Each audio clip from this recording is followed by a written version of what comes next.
उपमुख्यमंत्री फडणवीस आणि पंकजा मुंडे यांची आज मनमाडमध्ये सभा आहे।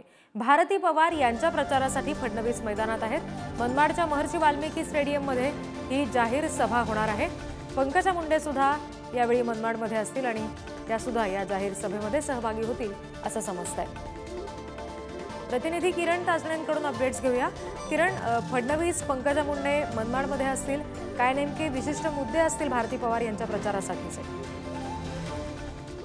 आपल्याला माहिती, कालच्याच दिवशी पंतप्रधान नरेंद्र मोदी यांच्या प्रमुख उपस्थितीमध्ये पिंपळगाव येथे दिंडोरीच्या ज्या खासदार आहेत आणि ज्यांना पुन्हा एकदा उमेदवारी देण्यात आलेली आहे त्या डॉक्टर भारती पवार यांच्यासाठी प्रचार सभा जाहीर करण्यात आली होती।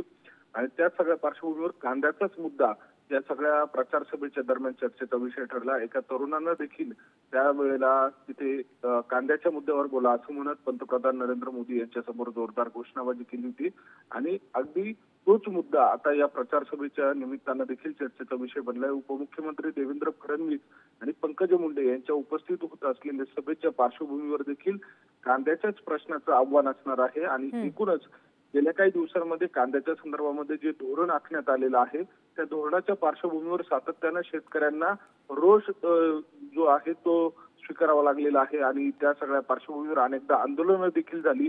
मात्र कांद्याच्या मुद्द्यावर ठोस अशी उपाययोजना न झाल्यानं शेतकरी नाराज आहे आणि त्याच नाराजीला तोंड आलेल्या प्रत्येक नेत्यांना द्यावा लागतंय। त्यामुळे उपमुख्यमंत्री देवेंद्र फडणवीस आणि पंकजा मुंडे यांच्या होणाऱ्या सभेकडे देखील लक्ष लागून आहे।